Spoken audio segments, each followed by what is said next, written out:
والسلام علی رسول اللہ وعلی آلہ وصحبہ اجمعین، اما بعد، اعوذ باللہ من الشیطان الرجیم، بسم اللہ الرحمن الرحیم۔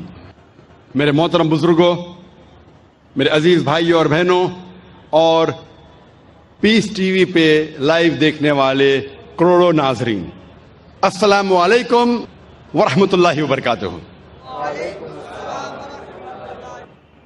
نماز پڑھنے کے جو اہم رکن ہیں وہ قرآن مجید میں کا ذکر آتا ہے اور باقی کا ذکر آتا ہے حدیث میں، لیکن قرآن کے ذریعے ہمیں پتہ لگتا ہے کہ قرآن مجید میں اللہ سبحانہ وتعالیٰ فرماتے ہیں سورہ بقرہ میں سورہ نمبر 2 آیت نمبر 144 144، اللہ فرماتے ہیں کہ جب بھی آپ نماز کے لیے کھڑے ہوتے ہیں، صلاح کے لیے کھڑے ہوتے ہیں، اپنا رخ مسجد حرام کی طرف کرو۔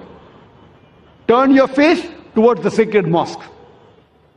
جدھر بھی آپ ہے اپنا رخ، اپنا چہرہ مسجد حرام کی طرف کرو۔ یہ ہمارے لیے قبلہ ہے، کعبہ ہمارا قبلہ ہے۔ نماز پڑھتے وقت ہمیں رخ کرنا چاہیے مسجد حرام کی طرف، یہ فرض ہے۔ اللہ تعالیٰ فرماتے ہیں سورہ بقرہ میں سورہ نمبر 2 آیت نمبر 238 میں 238، اللہ تعالیٰ فرماتے ہیں کہ جب بھی آپ صلاح کے لیے کھڑے رہو تو stand with a ڈیوٹ frame of mind. آپ جب کھڑے ہوتے ہیں، عربی میں لفظ آتا قانتین، کہ اپنے ڈیوٹ فریم آف مائنڈ کے ساتھ آپ نماز پڑھو۔ اللہ فرماتے سورہ ہجر میں سورہ نمبر 15 آیت نمبر 87 میں کہ اللہ has sent، اللہ نے نازل کیا ہے 7 آیتیں جو ہمیشہ دہرائی جاتی ہے اور قرآن عظیم۔ جب قرآن مجید میں اس کا ذکر آتا ہے 7 آیتیں جو ہمیشہ دہرائی جاتی ہے، اس کا مطلب ہے سورہ فاتحہ۔ سورہ فاتحہ میں 7 آیتیں ہیں، تو قرآن میں اللہ تعالیٰ ذکر کرتے ہیں سورہ فاتحہ کے بارے میں، اور عظیم قرآن۔ سورہ فاتحہ کے علاوہ باقی حصہ جو قرآن کا ہے اسے کہا جاتا ہے قرآن عظیم۔ تو سورہ فاتحہ کا ذکر آتا ہے قرآن مجید میں سورہ ہجر میں سورہ نمبر 15 آیت نمبر 87 میں۔ اور اللہ تعالیٰ قرآن مجید میں کہتے ہیں کہ صلاح میں آپ کو رکوع کرنا ضروری ہے، اور رکوع لفظ قرآن مجید میں کم سے کم 13 بار آیا ہے، اور صلاح کا اہم رکن جو ہے وہ سجدہ ہے، اپنے ماتھے کو زمین پہ ٹیکنا کہتے ہیں سجدہ۔ اور سجدہ کا لفظ قرآن مجید میں 92 ٹائمز آیا ہے، قرآن مجید 92 ٹائمز۔ اور اللہ تعالیٰ فرماتے ہیں سورہ العمران میں سورہ نمبر 3 آیت نمبر 43 میں، یہاں مریم مقنتی لربی کی وسجدی ورقی ما یا رقیم، کہ اے مریم آپ اللہ کی عبادت کرو اور سجدہ کرو اور رکوع کرو ان لوگوں کے ساتھ جو رکوع کر رہے ہیں۔ اور اللہ تعالیٰ فرماتے ہیں سورہ حج میں سورہ نمبر 22 آیت نمبر 77 میں کہ اے مومنو رکوع کرو اور سجدہ کرو اور اچھے کام کرو تاکہ آپ فلاح پاؤ۔ تو کئی بار قرآن مجید میں کہا گیا رکوع کے بارے میں اور سجدے کے بارے میں۔